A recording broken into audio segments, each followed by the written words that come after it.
এক গ্রামে অরুণ নামে এক তরুণ বাস করত। সে ছিল অত্যন্ত প্রতিভাবান এবং পরিশ্রমী, কিন্তু তার জীবনে কোনো সফলতা আসছিল না। বারবার ব্যর্থ হতে হতে সে হতাশ হয়ে পড়েছিল। তার মনে হতো তার জীবনটা যেন একটা সাধারণ পাথরের মতো, যার কোনো মূল্য নেই। সে ভাবত, কেন আমার সাথেই এমন হয়? আমি এত চেষ্টা করি, কিন্তু কিছুই বদলায় না।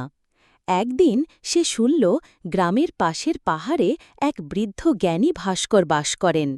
কথিত আছে, তার হাতে সাধারণ পাথরও নাকি জীবন্ত হয়ে ওঠে, অসাধারণ শিল্পকর্মে পরিণত হয়। অরুণ ভাবল, হয়তো এই বৃদ্ধই তাকে তার জীবনের ব্যর্থতার কারণ বলতে পারবেন। এই ভেবে সে সেই বৃদ্ধ ভাস্করের সাথে দেখা করতে গেল। পাহাড়ের ওপরে একটি ছোট কুটিরের সামনে অরুণ দেখল সেই বৃদ্ধকে। তিনি একটি বিশাল পাথরের সামনে বসেছিলেন, আর তার হাতে ছিল একটি হাতুড়ি ও ছেনি। তিনি গভীর মনোযোগ দিয়ে পাথরের ওপর আঘাত করছিলেন। প্রতিটি আঘাতে পাথর থেকে ছোট ছোট টুকরো ছিটকে পড়ছিল। অরুণ কিছুক্ষণ চুপচাপ দাঁড়িয়ে রইল। তারপর কাছে গিয়ে প্রণাম করে বলল, বাবা, আমি অনেক দূর থেকে আপনার কথা শুনে এসেছি। আমার জীবনে আমি চূড়ান্ত হতাশ।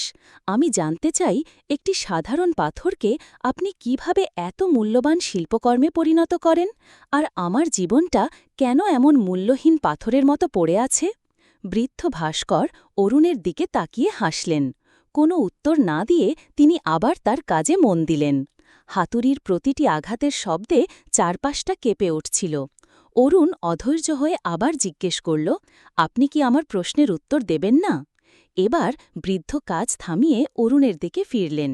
তিনি বললেন, তোমার সব প্রশ্নের উত্তর আমার এই কাজের মধ্যেই লুকিয়ে আছে। তুমি শুধু মনোযোগ দিয়ে দেখো। তিনি প্রথমত একটি ছোট মসৃণ পাথর দেখিয়ে বললেন, দেখো, এই পাথরটা দেখতে খুব সুন্দর, কিন্তু আমি এটা দিয়ে ভাস্কর্য বানাই না, কারণ এর ভেতরে লুকিয়ে থাকার মতো কিছু নেই। আমি খুঁজি সেই পাথর যার বাইরেটা হয়তো অমসৃণ, কিন্তু ভেতরে লুকিয়ে আছে এক অসাধারণ সম্ভাবনা। তিনি তার কাজ করা পাথরটির দিকে ইশারা করে বললেন, জীবনের প্রথম শিক্ষা হল, নিজেকে সাধারণ ভেবো না। তোমার বাইরের পরিস্থিতি বা চেহারা যেমনই হোক না কেন, তোমার ভেতরে এক অসাধারণ সম্ভাবনা লুকিয়ে আছে। তোমাকে শুধু সেটাকে বিশ্বাস করতে হবে। এরপর তিনি তার হাতুড়ি আর ছেনিটা তুলে নিলেন। তিনি পাথরের বুকে সজোরে আঘাত করতে লাগলেন। অরুণ অবাক হয়ে বলল, আপনি তো পাথরটাকে আঘাত করছেন, এতে তো ওটা কষ্ট পাচ্ছে। বৃদ্ধ ভাস্কর শান্ত স্বরে উত্তর দিলেন, জীবনের দ্বিতীয় এবং সবচেয়ে গুরুত্বপূর্ণ শিক্ষা এটাই।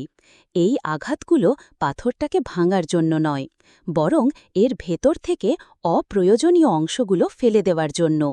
এই আঘাতগুলোই এর আসল সৌন্দর্যকে প্রকাশ করতে সাহায্য করে। তিনি বলতে লাগলেন, তোমার জীবনের ব্যর্থতা, কষ্ট, অপমান আর চুনতিগুলো হল এই হাতুড়ির আঘাতের মতো।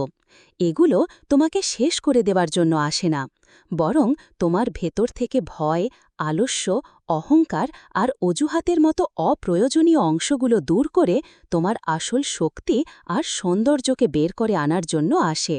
যে এই আঘাতগুলো সহ্য করতে পারে, সেই অসাধারণ হয়ে ওঠে। অরুণ মন্ত্রমুগ্ধের মতো শুনছিল। বৃদ্ধ আবার বললেন, তৃতীয় শিক্ষা হল ধৈর্য আর কল্পনা। আমি যখন এই পাথরের দিকে তাকাই, আমি শুধু পাথর দেখি না, আমি এর ভেতরে লুকিয়ে থাকা মূর্তিটাকে দেখতে পাই। আমার মনে একটা স্পষ্ট ছবি থাকে যে আমি কি বানাতে চলেছি। তারপর ধৈর্য ধরে দিনের পর দিন, মাসের পর মাস আমি শুধু সেই অপ্রয়োজনীয় অংশগুলো সরাতে থাকি, যতক্ষণ না আমার কল্পনার মূর্তিটা বাস্তবে রূপ নেয়। তিনি অরুণের চোখের দিকে তাকিয়ে বললেন, তোমাকেও তোমার জীবনের জন্য একটা স্পষ্ট কল্পনা বা লক্ষ্য তৈরি করতে হবে। তুমি নিজেকে আগামী 5 বা 10 বছর পর কোথায় দেখতে চাও, সেই ছবিটা মনের মধ্যে এঁকে ফেলো, আর তারপর ধৈর্য ধরে প্রতিদিন ছোট ছোট করে সেই লক্ষ্যের দিকে এগিয়ে যাও। কোনো তাড়াহুড়ো নয়, কোনো শর্টকাট নয়, শুধু নিরন্তর চেষ্টা। বৃদ্ধের কথাগুলো অরুণের হৃদয়ে গিয়ে বিঁধল। সে এতদিনে তার জীবনের সবচেয়ে বড় সত্যটা উপলব্ধি করতে পারল। তার সমস্যাগুলো আসলে সমস্যা নয়, বরং নিজেকে সেরা ভার্সনে পরিণত করার সুযোগ। সেদিন অরুণ এক নতুন মানুষ হয়ে ফিরে আসল। সে আর ব্যর্থতাকে ভয় পেত না।